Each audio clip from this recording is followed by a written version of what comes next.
출애굽기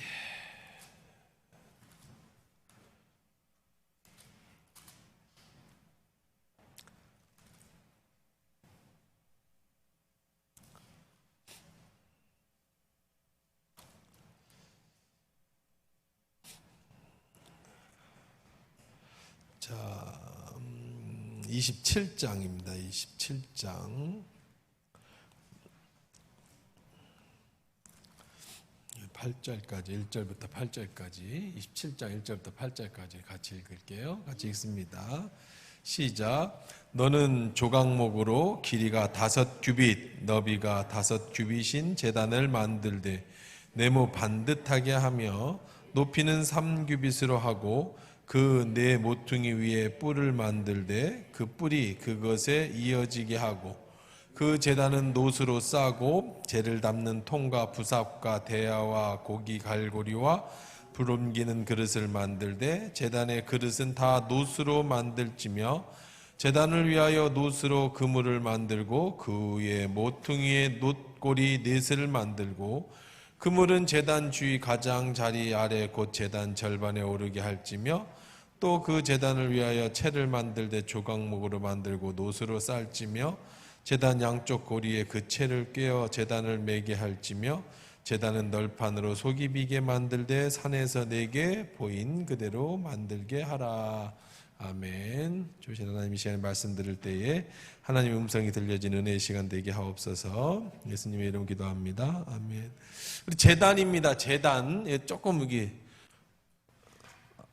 이게 밑에가 안 나오고 위에만 크게 나와요. 지금 모니터는 안 나오고 위에만 커서 울려.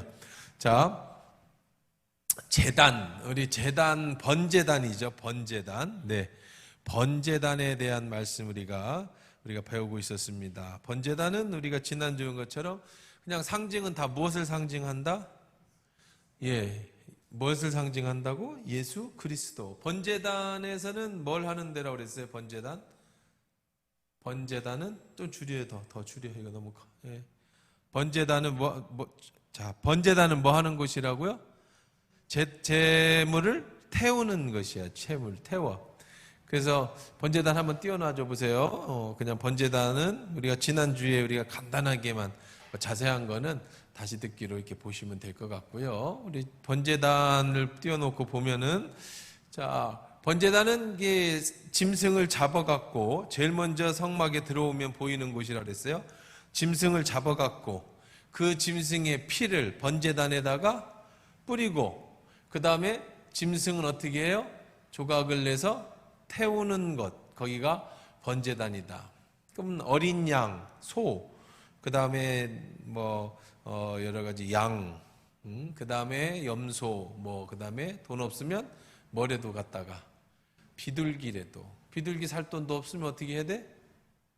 가서 잡아와야 돼. 공짜는 안 돼. 하나님이 천지를 창조하신 하나님인데 뭔 내 돈을 뺏어 먹으려고 그래요. 그냥 받아주지. 하나님 부자라며. 그건 안 돼. 교회 올 때 여러분, 하나님 앞에 올 때 공짜는 없어. 돈이 없어요. 나는 가난해. 그러면 뭐라도 해갖고 와라. 산에 가서 산비둘기라도 잡아갖고 와야지. 빈손으로 와서는 안 된다. 그게 이제 과부의 두렙돈도 그런 거잖아요. 전 재산을 드렸다. 그러니까 아무것도 없는 거지 과부도 하나님 앞에 두렙돈을 드렸다. 그러니까 공짜는 없어요. 하나님이 받으시는. 자, 이 번제단 이렇게 된 겁니다. 자, 이렇게 생겼어요. 자, 이렇게 성막 앞에 있으면 그렇게 생겼습니다. 그래서 우리가 지난주에 본 것처럼 여기다가는 태우는 것이 태워. 그래서 짐승이 내 앞에서 죽을 때 나의 죄가 전가되어지고 하나님과의 관계에 막힌 담이 그 죽음으로 화해가 됐어요. 그래서 그 죽음을 이제 누가? 예수 그리스도가 어린 양이 되셔서 우리에게 오심으로 그분이 죽으심으로 우리가 구원을 받았다. 그것을 상징하는 것이 번제단이다. 그래서 죽음, 그다음에 놋, 심판 이런 얘기 우리가 지난주에 다 나눴는데 하면 또 시간이 너무 가면 안 돼요. 빨리 진행해야 됩니다. 자, 오늘은 우리 지난주에 여기까지 봤었는데 자, 내 기둥에 있는 오늘은 뭘부터 보려고 하냐면 여기 보면 여기 있죠. 뿔. 그래서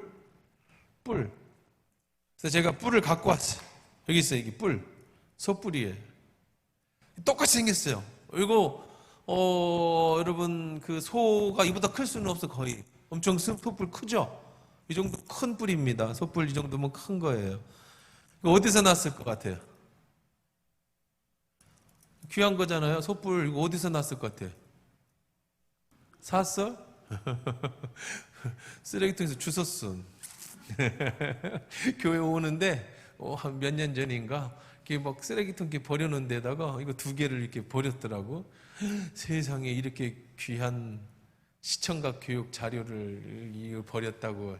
이거 살라고 그래도 돈 많이 줘야지. 몇십만 원을 줘야 될지도 모르겠어. 이렇게 이쁘게 뿔이 나기도 힘들고 소뿔이 이렇게 나기도 힘들어. 그러다 또 여기다 이렇게 동인지 쇠인지 뭘로 이렇게 이쁘게 또 장식까지 해가지고 또 여기 잘 깎아서 칼로 잘 깎아서 이렇게 소뿔을 2개를 탁 만드는데 뭐 집에 뭐 오랫동안 보관하다가 이제 집 정리하다가 그냥 버렸는가 봐. 모르는 사람은 뭐 버리는 거고. 이게 굉장히 중요해요. 왜냐하면 이게 물론 이거보다 큰 뿔이 있어요. 이거보다 큰 뿔은 뭐냐면 양뿔은 커요. 양 중에 이렇게 큰 양 있어요. 양강 나팔 이렇게 부 부르는 거 있잖아요. 그런 양뿔은 큽니다만은 대부분에서 말할 때 뿔은 소뿔을 얘기하는 거예요. 소뿔. 이건 소뿔입니다. 이것도 뿌하고 불고요. 소뿔. 자, 그리고 이 성경은 전부 뭐라고 그랬어요? 구약 성경 예수 그리스도의 오심을 나타내는 비유다, 그림자다 그랬죠. 상징이라 그랬죠. 그럼 성경에서는 상징이 굉장히 중요시 여기는데 뿔은 무엇을 상징할까요? 여러분, 뿔은 뭘 상징할까? 뿔은요, 헬라어로 보면 히브리어로 보면 케렌이라고 하는 단어인데요. 이거는 그냥 여러분이 한번 상상을 해봐요. 그러면 뿔은 뭘 상징할 것 같아? 성경에서 뿔 그러면 권세. 네. 또 뭘 상징할 것 같아요? 권세. 힘. 또 권세, 힘. 또 능력. 내가 조사해 온 거 다 나왔어. 이거밖에 없었는데 힘, 권세, 능력. 대단한 사람. 여러분들이 대단하신 분들이에요. 이거보다는 더 좋은 건 내가 잘 못 발견하고 성경에서 주로 쓰임 받을 때 뿔이라고 하는 단어가 들어갈 때는 주로 권세, 권세, 세력이죠. 능력, 세력, 권세, 세력. 그 다음에 파워, 힘. 그 다음에 능력. 그래서 이제 이건 또 나쁘게 표현하면 교만한 것도 뿔난 놈이에요. 뿔난 놈, 그죠? 엉덩이 뿔난 놈 같으니까 갖다 들여받아 교만한 것들. 우리나라도 그렇게 뿔하면 그렇게 상징을 하는 것 같아요. 자, 그래서 시편 제가 그냥 읽어드릴게요. 이것도 다 찾으면 여러분 거기 있을까 혹시? 시편 75편 5절에 보면 너희 뿔을 높이 들지 말며 그랬어요. 너희 뿔을 높이 들지 말며 교만한 목으로 말하지 말지어다. 너희의 뿔을 높이 들지 말라 할 때 그 뿔은 뭘 상징하겠어요? 여기서는 교만을 상징하겠죠. 그래서 너희의 뿔을 높이 들지 말고 너희의 목을 높이지 마라. 또 시편 75편 10절에 보면 악인들의 뿔을 다 베고 의인의 뿔은 높이 들릴 것이다. 그래서 악인들의 뿔, 힘은 다 어떻게 될 거고 다 베어버릴 거고 의인들의 뿔은 다 어떻게 할 거예요? 높이 들려드리다. 여기서는 힘이 뭘로 나왔어요? 뿔이 힘, 능력으로 나왔죠. 또 주는 이 시편 89편 17절입니다.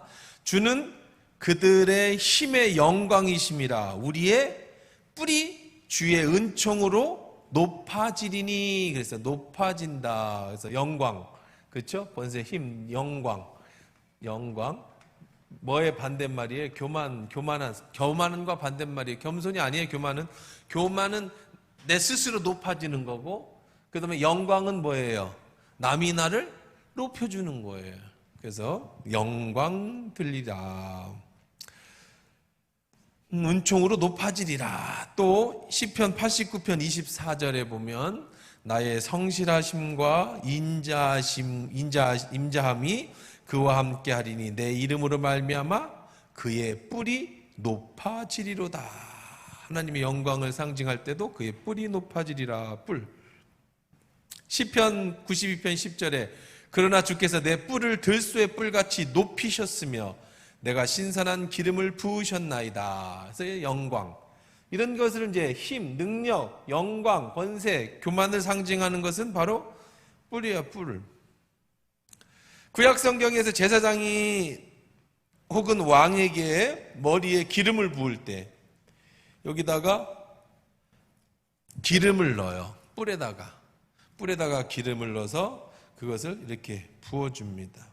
혹은 이런 소뿔이나 그런 뿔은 이제 이렇게 주로 이런 이 소뿔 여기 뭐 제가 이게 주워서 어떻게 된 건지 모르겠어. 이게 따면 따지는 존재인 건지 해서 이게 딱 따면 여기다 기름 붓고 이걸 뚜껑으로 딱 덮으면 기름병이 될 거 아니에요. 이 기름병 이렇게 기름으로 이제 머리에 붓는다. 그래서 왕의 머리에 영광의 기름을 부을 때도 이렇게 붓는 거예요. 이렇게 솥불로 이렇게. 자, 그리고 제사장에게 기름 부을 때도 이 솥불로 기름 붓습니다. 물론 뭐 양뿔, 양각나팔 부는 양뿔로 이렇게 멋있게 하기도 하겠지만 하여간 뿔은 그렇다는 거예요. 자, 그래서 뭐 여러분 뭐 이 상징성 때문에 예수 그리스도를 메시아라고 얘기할 때 메시아라는 뜻이 뭐예요?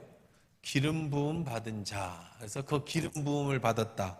메시아, 기름 부음을 받는 용도로 쓰는 것도 이 뿔입니다. 그래서 사무엘상 16장 13절에 사무엘이 기름 뿔병을 가져다가 그의 형제 중에서 그에게 부었더니 이날 이후로 다윗이 여호와의 영에 크게 감동하니라.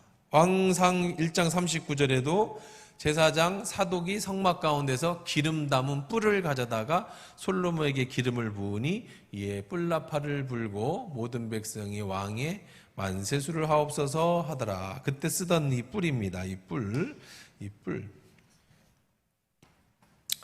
자, 그런데 이제 이 뿔을 다시 성막으로 한번 그림 보여줘 보세요. 이 번제단으로. 번제단의 그림을 보면 그 뿔을 똑같이 생겼죠. 이렇게 뿔처럼 만들으라고 그랬어요. 그래서 네모반 듯한 데다가 이 네모난 데다가 여기 이렇게 네 군데 뭐를 만들어라? 이렇게 뿔을 만들어라 했어. 뿔.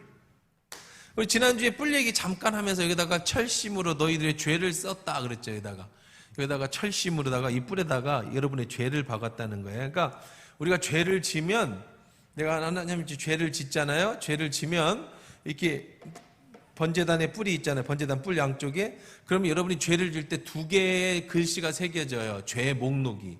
첫째는 하나님 앞에 보여지는 이 번제단에 써져 있고요. 또 하나는 어디에 써 있냐면 여러분의 마음판에 써지는 거예요. 근데 이걸 지우는 게 뭐라고 그랬어요? 뭘로 지워요? 철필로 썼으니까 안 지워질 거 아니에요. 철필 알죠? 철필. 우리 옛날에 여러분 아시는지 모르겠지만 복사기라는 게 없을 때 교회 주보를 만들면 등사지에다가 철필로 그었어요. 이렇게 글씨를 쫙 써요. 그래서 옛날에 글씨 잘 쓰는 것도 엄청난 능력이었어요. 그래서 철필로 주보를 그었다고 그랬다.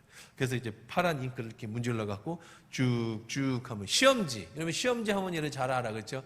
우리 어렸을 때 갱지에 누런 갱지에다가 시험 문제 출제할 때 선생님들이 거기다가 철필로다가 쓰고 그거를 탁 등사지에다 넣고 탁 닫은 다음에 잘 문대면 선생님 안 보여요 뭐 그러고 이제 시험 시간에 그러면 자 7번 기억 안 보이는 거 잘 이게 잘 안 나오거든요. 그러면 거기가 잘 안 보이는 거는 칠판에 써주기도 하고 뭐 안 보인다 그러고 그때 어떤 거는 또 잘못된 거 선생님한테 시험지 바꿔달라고 가서 시험지 바꿔오기도 하던 시절 이런 떠올리죠.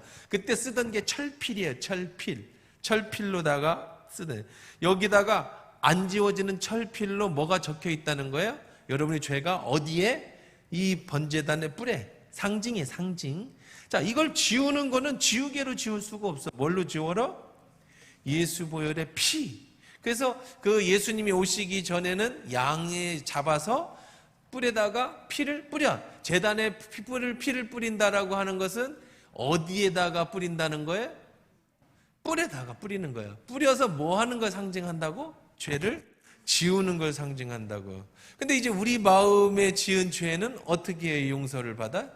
예수 보혈의 피로 씻음을 받는 거예요. 그래서 나의 죄를 씻기는 뭐밖에 없어? 예수의 피밖에 없네. 다시 살게 하는 것도 예수의 피밖에 없어요. 이 십자가의 피가 여러분의 죄를 씻어요. 지워요. 저 십자가의 피가 이 번제단에 새겨진 죄를 지워요. 그래서 소 잡고 양 잡고 염소 잡아서 모가지를 딱 피가 팍 터지죠. 내가 죽는 거예요. 그걸 받아. 그래가지고 어디다가 붓는 거라고? 제단 뿔에 붓는 거예요. 죄의 뿔이라는 것은 이렇게 죄를 씻음 받는다라는 거예요. 이 죄뿐만 아니라 열왕기상 10절에서 53절 혹시 있어요? 들어봅시다. 한번 읽어봅시다. 시작.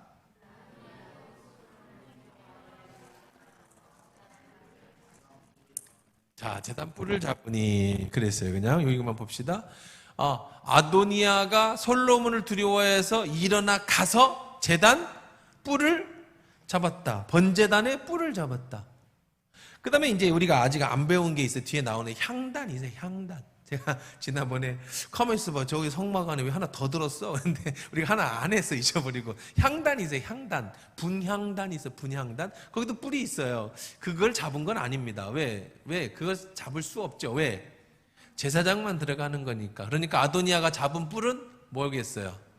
번제단일 거야. 그렇죠? 뭐 확실한 게 모르지만. 자, 이 번제단의 뿔을 잡았어요. 번제단의 뿔을 잡았다. 이 뿔은요, 어떤 역할을 했냐면, 이 번제단의 뿔은 어떤 역할을 했느냐면, 지금 여러분이 답답하고 어려우면 청와대에다가 올리죠.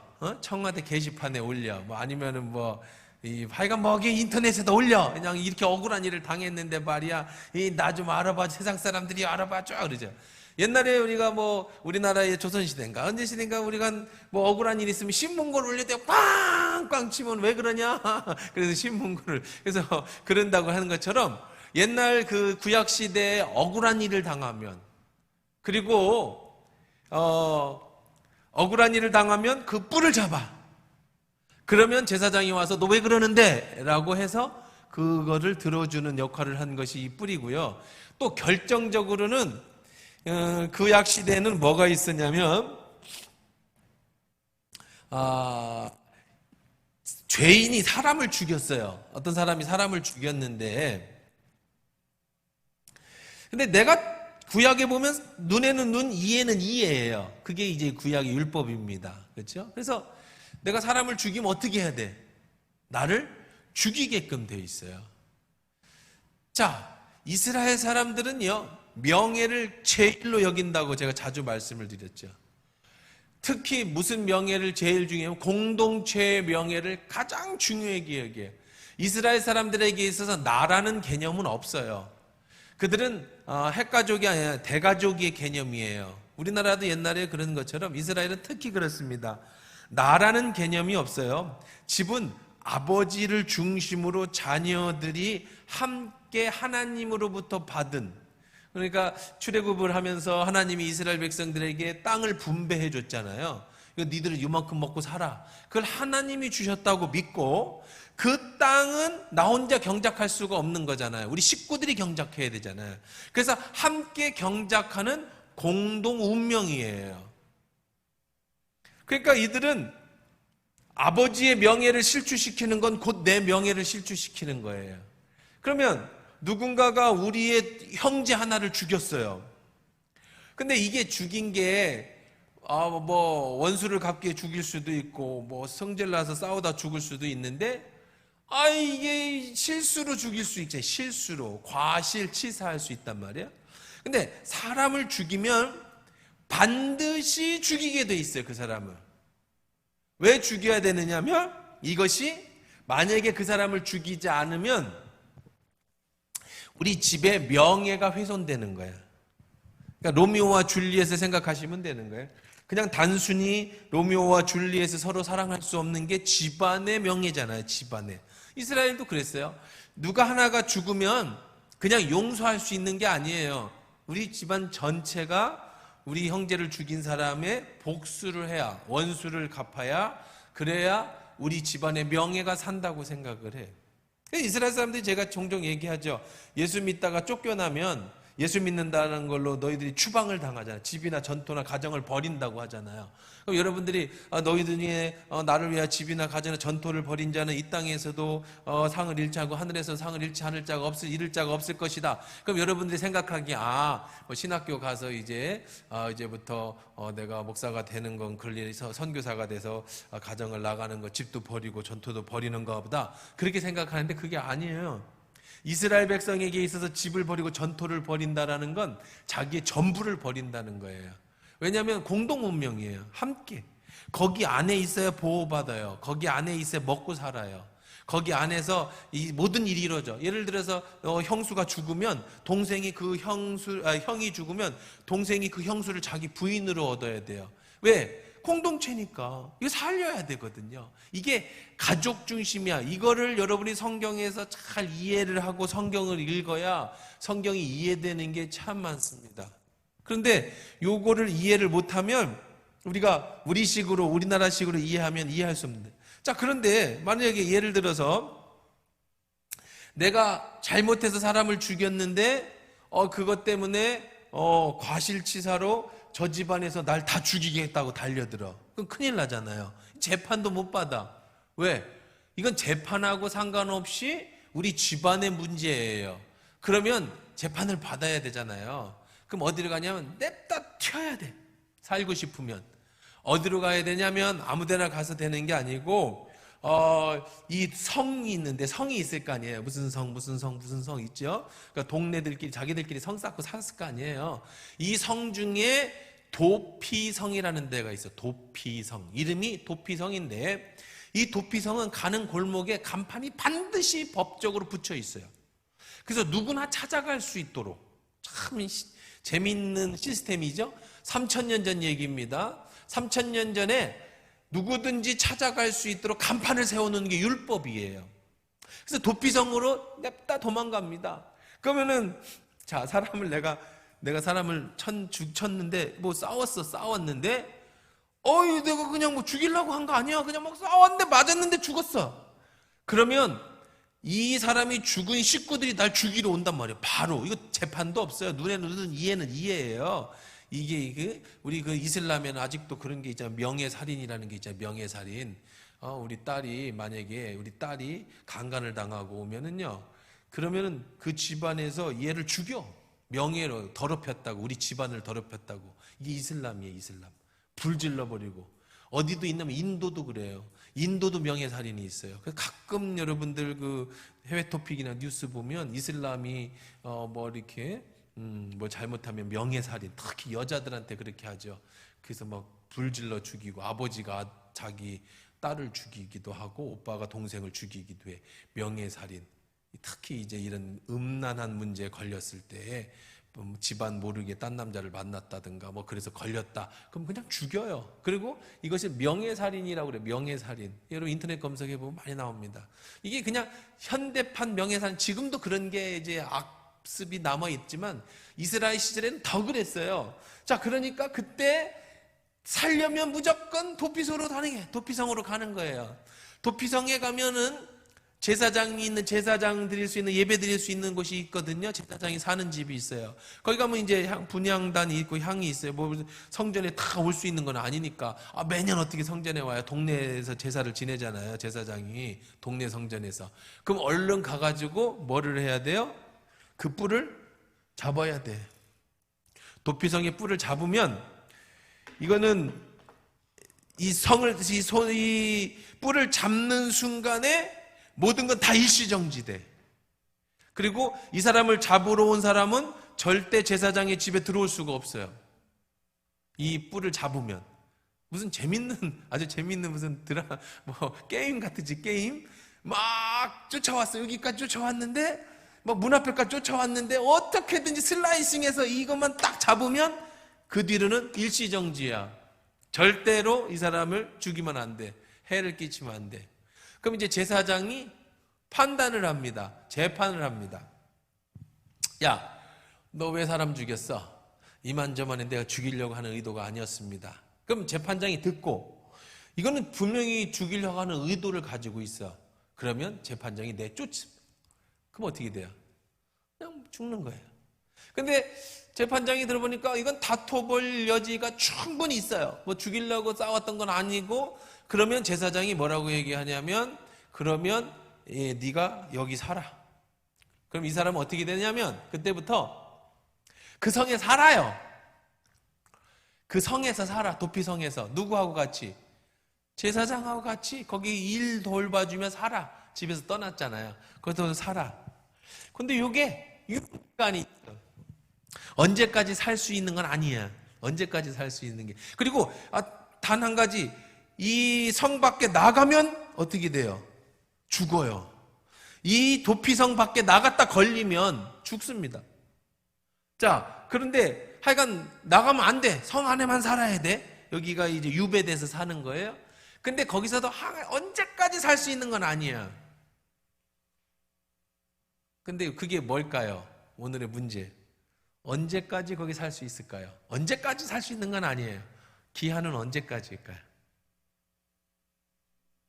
7년? 7년 뒤엔 죽어요? 또 언제까지? 제사장이 살아있는 동안까지만이야. 제사장이 늙어 죽으면 효력 정지야. 그러면 그때까지 밖에서 기다리고 있던, 제사장 죽을 때만 기다려. 뭐 하려면? 원수 갚으려면. 그러면 제사장 죽기 전에 빨리 다른 도피성으로 도망을 가서 살아야 되는, 도피성으로 도망가려면 어떻게 해야 돼요? 성을 나가야죠. 잡히면 죽어요. 하여간 그거는 이제 알아서 할 일이야. 그러니까 언제까지만 살 수 있어? 제사장이 그 집에 살아있는 동안. 그래서 참 운이 없게 갔더니 제사장이 다 죽어간다. 그러면 이제 이거 심각한 문제야. 젊은 제사장 찾아가야 돼. 찾아가려면 나보다 젊은 사람이 있어야 거기서 살 수 있어요. 어쨌든 그렇습니다. 자, 그럼 이게 여기서 아까 아도니아도 솔로몬을 두려워하여 일어나서 거기 가서 제단을 뿔을 잡았어요. 근데 솔로몬은 잡아다가 죽입니다. 자, 사무엘하 22장 3절입니다. 같이 읽어봅시다. 시작.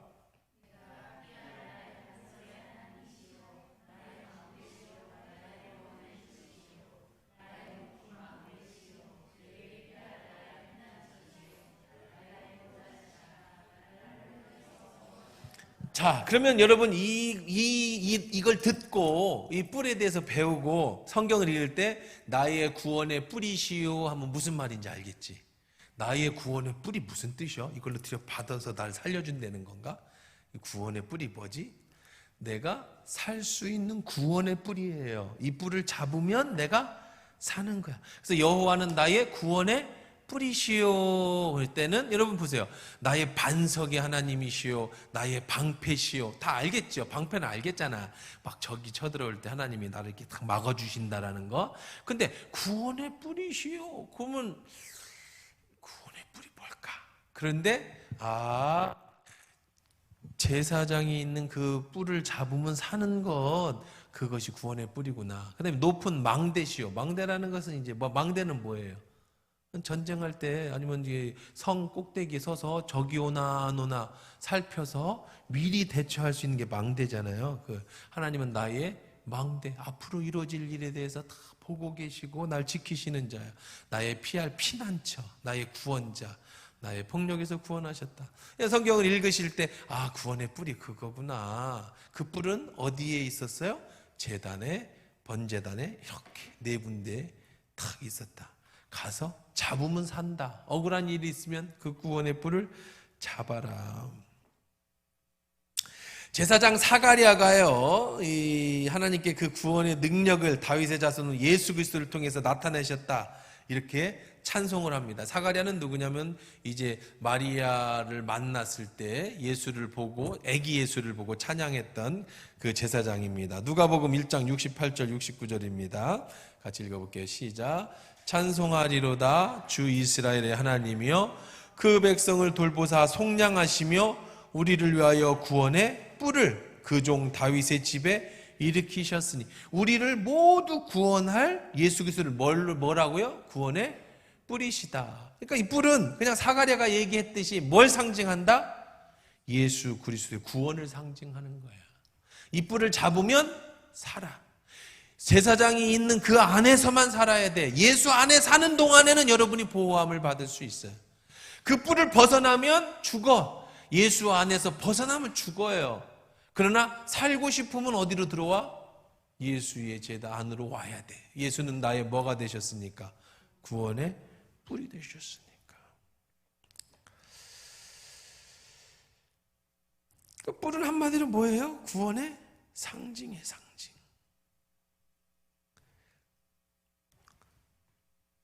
우리가 지난 본 것처럼 그 구원의 뿔이, 자, 그 다음에 이제 어디 뿔을 레위기 4장 29절 30절 한번 같이 읽어봅시다.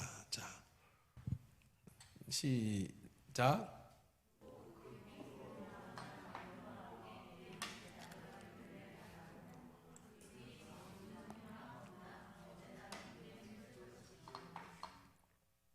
자, 이제 뿔을 바르는 것까지 알았어요. 그렇죠? 이제 우리 번제단에서 배우고 있어요. 이제 번제단은 제사를 드리는 곳이다. 거기서는 피를 잡아서, 생명을 잡아서 그 죄로 용서함을 받는 것이다. 차근차근 다 배웠어요. 그 놋은 하나님의 심판을 상징하는 것이다. 그리고 예수 그리스도 어린 양이 되셔서 우리를 위해 죽으셨다. 그리고 그 죄의 뿔에 우리의 죄를 씻고 그 뿔을 피를 바름으로 우리가 구원을 받는다. 뿔을 잡는다. 자, 그 다음 뭐를 봐야 되겠어요? 그 다음에 여기 보면은 번제단 밑에 뭐 하라고 그랬어요? 쏟으라. 나머지는 이 번제단 이렇게 있으면 피를 발라요. 이렇게 피를 받았잖아요. 그래서 그 피를 여기다 발라서 우리 죄를 용서하고, 나머지 이걸 어떻게 다 발라요? 여기 쭉쭉 빨아들인 스펀지도 아니고 남을 거 아닙니까? 발라야 뭐 0.1%나 발라지겠습니까? 나머지 피가 있을 거 아니에요. 그 피는 어떻게 해라고 그래요? 남는 피는 전부 제단 아래 쏟아라. 뭘 같아요? 떠오르는 거 없어요? 여러분이 한번 다 맞춰봐. 이 제단에 피를 바르고 나머지는 피를 다 쏟아라. 떠오르는 거 없어요? 뭘 해봐. 떠오르는 거. 말해봐, 아무거나요. 없어요? 세례? 피를 발라? 세례? 포도주 마시는 거? 다 쏟으라 했잖아. 쏟아, 다 쏟아. 힌트는 다 쏟아. 십자가. 그렇지. 예수님이 십자가에서 피를 다 쏟았어요. 근데 사람이, 자 보세요. 짐승이든 사람이든 피를 빼를 때 어떻게 다 뺍니까? 안 빠지잖아요. 어떻게 그거 다 빼? 그래서 예수님은 다 쏟아야 되거든요. 왜 다 쏟아야 돼요? 제사를 드리기 전에는 그 피를 다 쏟아야 되는 거예요. 예수님이 어린 양으로서, 번제단의 어린 양으로서 오셨잖아요. 그럼 다 쏟아야 되잖아. 그래서 다 이게 매달려 있고, 그 다음에 뭐 머리 갖고 못 박고 양푼 밟아서 여기 동맥이 끊어져서, 이제 못은 여기 박는다 그래. 여기다 박지 않고 일반적으로. 그러면 여기 동맥이 지나가잖아요. 자살할 때 끊잖아요. 이 동맥을 바르니까 여기서 피가 빠지죠. 여러분들, 짐승 피 빼는 건 여러분 잘 모를 거예요. 그렇죠? 그런 건 잘 없잖아요. 다 정육점에서 다 빼주고, 뭐 닭집에서 다 빼주고, 피 빼는. 우리가 어렸을 때 시골 사시는 분들은 많이 알고, 돼지 잡는 거 보신 분들이 개도 피는 잘 안 빼. 개도 피 안 빼고요. 무슨 고기도 피 안 빼는지 알아요? 아는 사람 있어요? 고기는 대부분 다 피를 빼요. 피를 빼야 오래 보관하고 맛있어요. 피가 들어가면 탁해지고 경직이 일어나죠. 사후 경직이라 그래. 그래서 이 고기를 쓸어서 삶았을 때 혹은 구웠을 때 고기 색깔이 새카만 건 피를 안 뺀 거예요. 피를 뺀 거는 붉은 색깔이 나고, 피를 안 빼면 검은색이 납니다. 피가 검은색으로 변하니까 공기 중에 산소하고 만나면 검은색으로 바뀌어요. 그래서 우리가 피 처음 나면 빨간색이지만 굳으면 검은색이 되잖아요. 그러니까 짐승도 고기도 검은 고기는 피를 안 뺀 거예요. 그럼 개고기 먹을 때 여러분 요즘 먹으면 안 되는데 이제 법적으로 못 먹게 만들었어. 이제 우리 대통령 영부인께서 먹지 마라. 나도 이제 법을 어겨가며 먹든지 먹지 말든지 둘 중에 하나를 해야 돼. 이제 아주 심각한 고민에 빠졌음. 근데 뭐 안 먹지 뭐. 먹을 거 많은데 꼭 굳이 개까지 먹어도 되겠어? 자, 그런 생각을 갖고 있는데, 개고기는 어때? 먹어본 사람들 얘기해봐요. 무슨 색깔이야? 빨개요, 검해요? 남자들한테 뭐 물어볼게. 여자들은 안 먹은 채 다 알아. 안 먹잖아, 그지? 개고기는 검은죠, 검은. 개고기는 피를 안 빼요. 목 매달아갖고 패가지고 피가 다 들어가게. 옛날에 정말 잔인하죠. 요즘 그렇게 안 해. 그렇게까지는 안 해. 그냥 죽어서 그냥 하지. 뭐 이렇게 옛날처럼 뭐 매달아가지고 불 질러가지고 패지는 않아. 왜 패는 줄 알아요? 피가 터져서 살 속에 들어가라고. 그래야 맛있으니까. 그래서 옛날 걔는 그렇게 잡았어요. 아, 또 왜 그래? 또 옛날에 참 옛날 그랬어. 자, 그 다음에 피 안 빼는 고기 뭐게요? 새카만 고기 뭐 먹어본 거 없어요? 응? 염소? 염소 빼요. 토끼를 안 빼요. 토끼 고기는 피를 안 뺍니다. 토끼 고기는 목을 딱 이렇게 해가지고 쭉 잡아 뜯어요. 그러면은 털이 거꾸로 쫙 벗겨집니다. 그거 잘 말려가지고 뭐 했었어요, 옛날에? 장갑 안에, 앙고라 장갑 안에, 혹은 목도리, 이런 거에, 그러면 이제 그거 갈기가 잘라서 이렇게 조끼 같은 거 만들어 있고, 그랬습니다. 그래서 토끼 고기도 안 빼요. 그래서 피를 안 빼는 고기의 특징은 패서 잡습니다. 토끼 고기도 잡은 다음에 막 때려가지고 뼈를, 단단한 뼈를 막 조쓴다 그러죠. 이렇게 해서 고기를 먹습니다. 다 얻어 먹어봐서 알아요. 자, 그러니까 피 빼내려면은 고기를 어떻게 해야 되느냐면, 돼지는 어떻게 피를 빼냐면, 도살장에 가잖아요. 그러면은 제가 견학을 갔어요. 돼지 도살장 견학을 갔는데, 제 전공이 옛날에 그거였거든요. 그래서 가보니까 기계예요, 요즘 기계. 요즘 또 바뀌었다고 그래요. 우리 때는, 제가 할 때는 이 전기 쇼크로 돼지를 잡았어요. 쇼크. 우리 법에 동물보호법이 있습니다. 동물을 죽일 때에는 절대 아프지 않고 가장 빠르게 죽이라고 하는 게 법이에요. 그걸 어기면 벌금을 묻거나 감옥을 살 수 있어요. 그러면 돼지는 어떻게 해야 가장 빠르게 잡아먹더라도, 그래서 돼지를 차에 싣고 오면 뒤에 트럭을 탁 열잖아요. 그러면 돼지가 쭉 내려옵니다. 그러면 이제 창고 같은 데로 이렇게 미끄럼틀처럼 쭉쭉 타고 내려가요. 그럼 밑에가 이렇게 돼지막처럼 쭉 있습니다. 그러면은 이 바닥이 철퍽철퍽해요. 물이 이렇게 철퍽한데, 거기에서 돼지 잡는 사람이 양쪽에 전기를 들고 여기 목 뒤를 탁탁탁 이렇게 찝어요. 그러면 팍팍 뭘로 쓰러져 죽는 거예요. 아니고 쇼크로 쓰러지는 거예요. 전기 쇼크로 탁탁탁 쓰러지잖아요. 그러면 이렇게 줄이 쭉 내려와요. 그 뒷발에다가 탁 걸어요. 그럼 돼지가 쭉 거꾸로 매달릴 거 아니에요. 그럼 1층으로 올라가요. 아까 이렇게 쑥 쏟아졌잖아요. 그럼 1층으로 딱 올라가면 1층에 컨베이너 벨트가 쭉 크게 돕니다. 그거 아주 장관이에요. 그러면 제일 먼저 하는 사람이 뭐냐면 목 따는 사람이에요. 그러면 돼지가 딱 매달려 있으면, 살아있는 돼지가 이렇게 있으면 칼로 목을 탁탁 칩니다. 그러면은 어떻게 되겠어요? 그러지 마. 다 먹었잖아. 어제도 먹고. 다 그렇게 먹은 거야. 이게, 할 사람 오늘부터 채식주의 하실 거예요, 이제. 자, 그러면 피가 다 쏟아져요. 그러면 이 삼투압에 의해서, 밑에 중력에 의해서 다리로부터 다 쏟아지는 거예요. 그럼 이 벨트가 이렇게 돌아요. 그러면 거기서부터 차근차근 이렇게 도축을 해, 도축을. 그래서 이게 뭐 목 따고 뭐 부선물 저거 하고 탁 그래. 그러면 딱 배 갈라지고 사지가 딱 벌어진 상태로다가 딱 다리가 배달렸잖아요. 한 바퀴 팬데이트를 딱 돌면 커튼이 나와요. 커튼 속으로 쑥 들어갑니다. 그러면 그거 어떻게 되는지 알아요? 뒤에 보면 극장처럼 사람들이 쭉 앉아 있어요. 그러면 벨트가 이렇게 돌아오잖아요. 이렇게. 그럼 사람들이 경매하는 거야, 경매. 그러면 경매가 낙찰되면 이렇게 펜트가 돌아서 이렇게 떨어지잖아요. 그러면은 차 트럭이 1, 2, 3, 4, 5, 6, 7 이렇게 돼 있어, 등으로. 그러면은 3번에 경매 낙찰되면 3번 트럭에 뚝 떨어져요.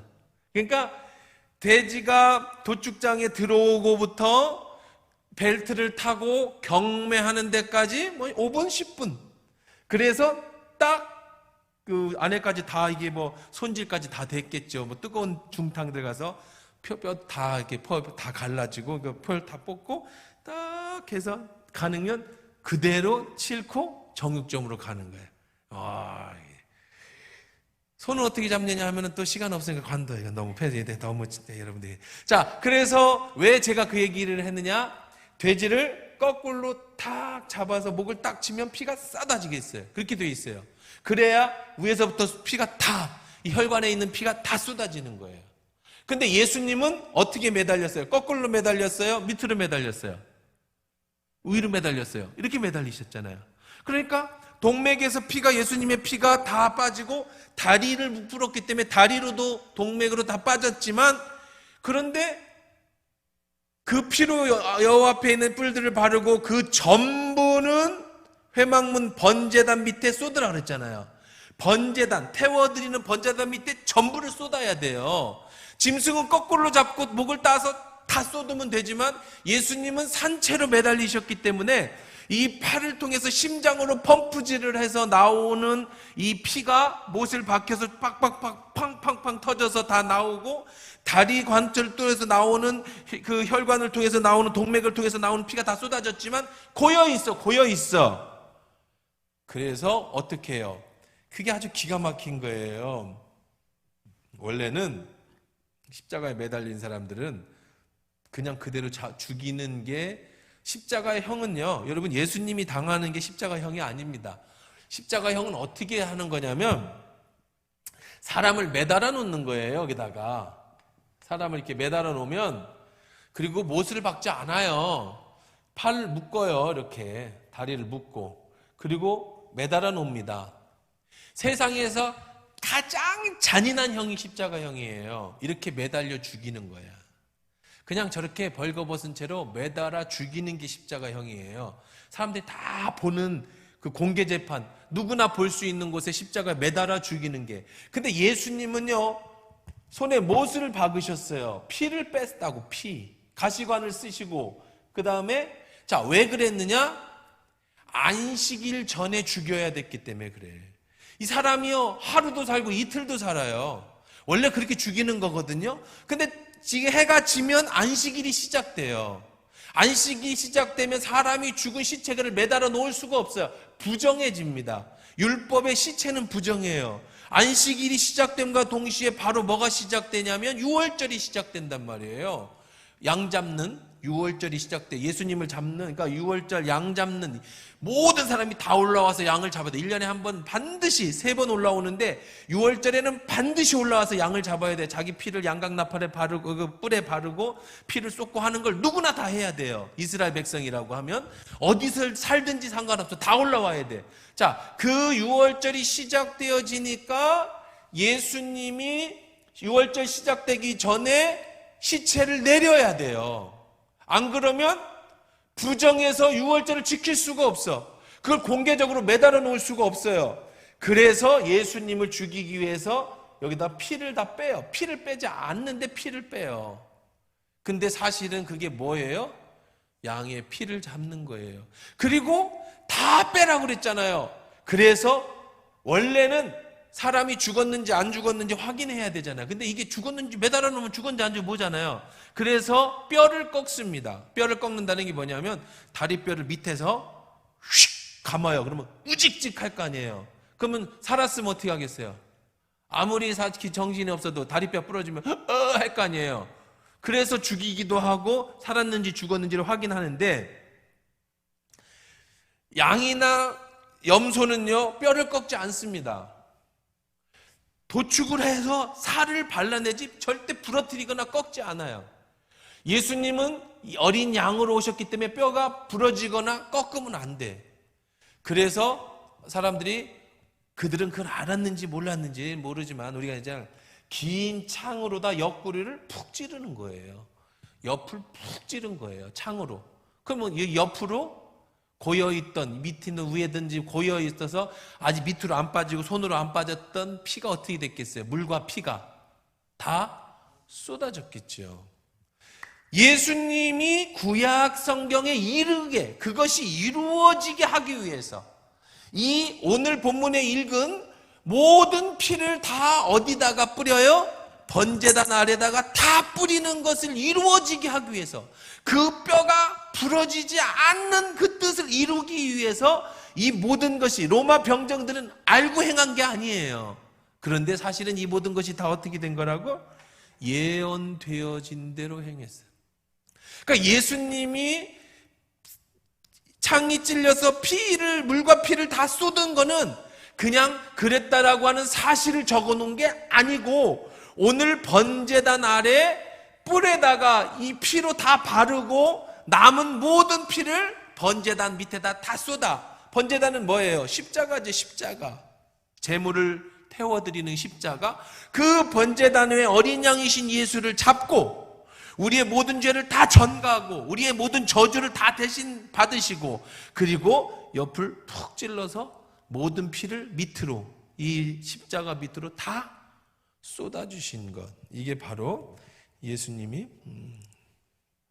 그래서 요한복음 19장 32절 한번 보십시다. 32절부터 34절. 저기 있네. 자, 읽어보시. 32절 제가 그냥 32절 안 부러뜨렸다는 얘기고요. 33, 34절 읽어봅시다. 시작.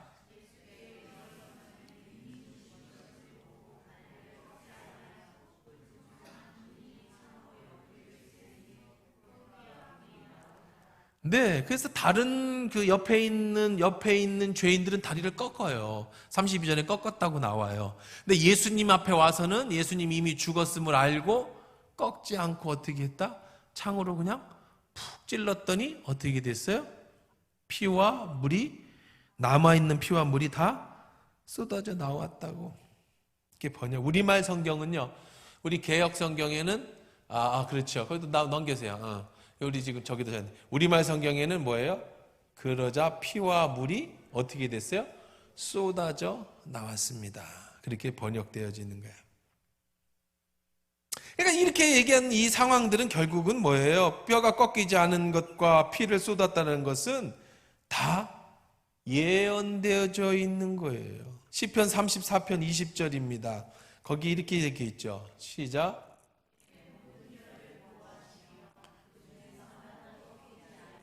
예수님이 뼈가 하나님이 보호하심으로 꺾이지 않을 것을 시편 34편 20절에 이미 예언되어져 있어요. 그러니까 예수님은 즉흥적으로 오셨다가 어떻게 그냥 나서다가 죽으신 분이 절대 아니고, 이미 그가 어떻게 죽을지에 대한 모든 각본과 시나리오가 전부 구약 성경에 다 적혀 있고, 그대로 예수님이 십자가에서 죽으신 거예요. 또 앞으로 예수님이 어떻게 오실 건지 신약 성경과 모든 것에 다 적혀 있고, 예수님은 또 그대로 오실 거야. 우리 역사는요, 우리 하나님이 우리와 함께 역사하시는 역사는 어떤 즉흥적으로 만들어지지 않아요. 이미 여러분에 대해서도 하나님은 다 계획을 가지고 계시고 그 계획대로 이렇게 가고 있는 거예요. 오늘 끝내고 싶었는데 못 끝냈니? 괜히 돼지 잡는 얘기 길게 해가지고, 어쨌든 짐승은 그렇게 잡았고 상식으로 알고. 자, 그럼 다음 주까지 가야겠네. 다음 주에 조금 더 보고 오늘 마치고 싶었는데 못 마치고 다음 주까지 조금만 더 보고 번제단을 마치도록 그렇게 하십시다. 자, 오늘 말씀 정리해 볼게요. 예수님의 이 번제단의 양을 잡는 건 전부 예수님을 상징하는 거였다. 그 중에 오늘은 뿔을 얘기했어요. 뿔은 구원이에요, 구원. 이 뿔을 잡아야 돼. 예수를 잡아야 됩니다. 이 뿔에 피를 발라야 돼. 그래야 여러분의 죄가 씻음 받을 수 있어요. 그리고 그 남은 피를 다 십자가 앞에, 예수의 발 앞에 다 쏟아 예수님이 부어주셨듯이, 번제단 앞에 쏟듯이 여러분의 모든 피로, 예수의 보혈의 피로 씻음 받아야 돼. 여러분, 예수님이 그렇게 잔혹하게 죽으신 것은 우리를 위해서예요. 물과 피를 다 흘려주신 건 나를 위해서예요. 만약에 예수님이 그렇게 안 했다면 여러분의 죄로 여러분이 저렇게 됐어야 되는 거예요. 이렇게 되고 나서 영원한 지옥불에서 우리가 상상할 수 없는 고통을 당하고 살았어야 돼. 그런데 예수님이 대신 저주와 모든 상처로 다 대신 지시고 저와 여러분을 위해서 피 흘려 죽으셨기 때문에 여러분이 살 수 있는 은혜를 입은 거예요. 제발 여러분 이걸 알고 사시기를 주의 이름으로 축원합니다. 이 큰 은혜를 모르면 천국 못 가는 거예요. 당연히. 예수의 보혈이 아니고는 절대 천국을 못 가는 거예요. 예수의 은혜가 아니고는 절대 죄 씻음에 용서받을 수가 없는 거예요. 조금 남들보다 착하고 선하고 여러분이 10억을 기부하고 여러분이 심지어는 다른 사람을 살리고 여러분이 죽었어도 그 예수의 십자가가 아니고는 여러분은 절대로 구원받지 못합니다. 오늘 다시 한번 이 말씀 생각하면서 예수의 십자가를 생각하시고 그 보혈을 한번 생각해 보십시다. 나를 위해서 그 수치를 당하시고 그 물과 피를 다 쏟아주신 주님, 저와 여러분이 해야 될 거 하나입니다. 그 뿔을 붙잡으셔야 됩니다. 그 뿔을 잡아야 삽니다. 십자가를 잡아야 삽니다.